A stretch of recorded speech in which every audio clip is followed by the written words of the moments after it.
Stop being a bitch. Just a video that I just wanna, every man going through shit at the moment, stop being a bitch. I realised this. I realised this, that I became a melt. I became soft, I became insecure, I became broken down, and my pain started to become my badge that I was carrying around every day. This happened to me and I'm doing this and do.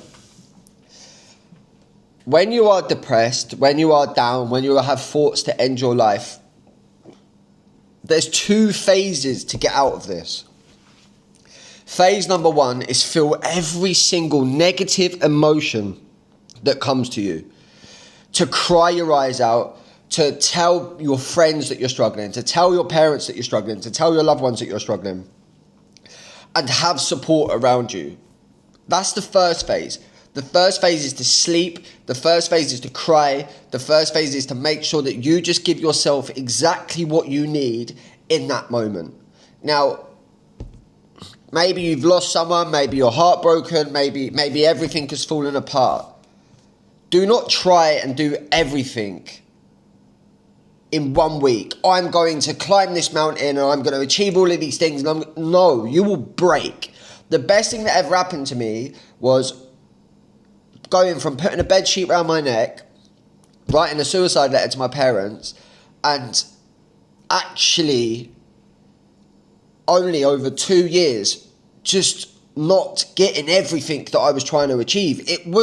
I'd be broken now, and I would be absolutely in pieces. I wouldn't have dealt with everything that I needed to deal with. So I am so blessed that I just had so much beautiful things unfold in front of me, and to be able to deal with it. And it added to my wisdom, it added to my strength, and it added to me being the person that I am today in order to be able to live this life, this incredible life. Now, phase one is be a bitch. Be a bitch in phase one. Feel them emotions, cry, tell your story, sleep, catch up on rest, let your nervous system just settle and absorb all of that pain.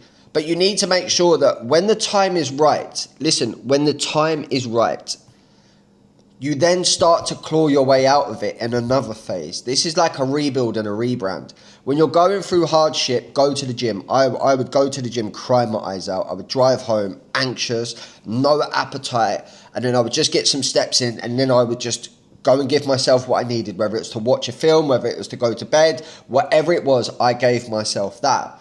Then day by day, it just started to build my strength. I started to smile a bit more. I started to really just create some momentum.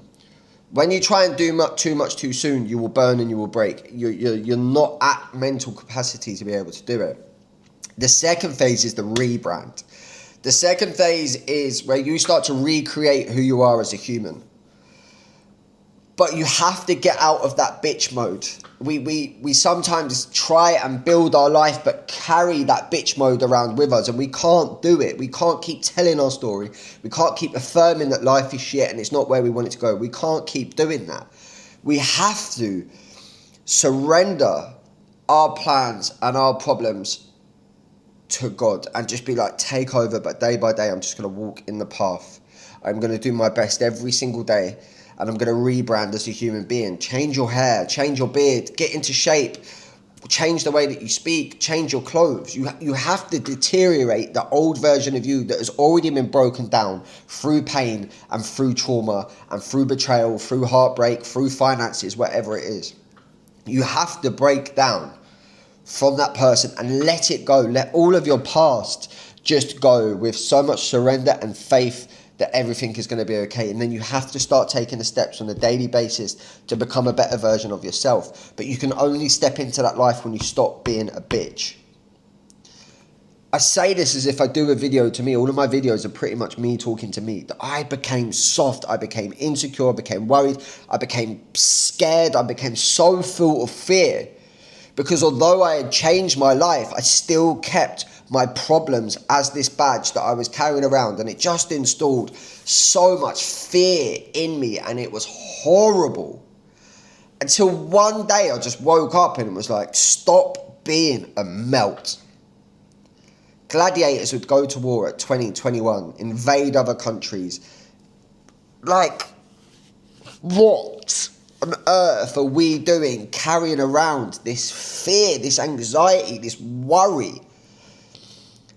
And I do not want to be one of these people that promotes have this stoic mindset the whole time, because no, you're only going to end up breaking, because I became one of them people that was angry, that was annoyed, that was distracted, that blames the world and just had this masculinity waffle where get on with it. And it broke me, because all that happens is your trauma just gets added to in your brain. You become more miserable, you push people away, you just become so operating from the egoic way that you just become a dick.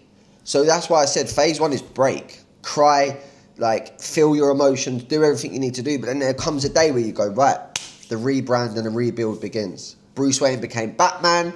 All right, this is one of the most beautiful moments that I can think of as watching that film, and the biggest change of being able to do it. Batteries run out on the mic, so I hope you can still hear. Wanted the videos to be authentic. So Bruce Wayne became Batman. He used all of his pain, all of his trauma to become the version of him that wanted to live a certain life, and he made it happen. My message to you today is, don't be a bitch. Make it happen. Don't ever forget to pray. Don't ever forget to read your Bible. Don't ever forget every single day to work on yourself. But do not allow the trauma that you've been through to become the story that you repeat on a daily basis. And you let that become your identity. Your personality creates your personal reality, as Joe Dispenza says. All right, I'm sending you love. I'm sending you light. Big love. Melly movement, baby.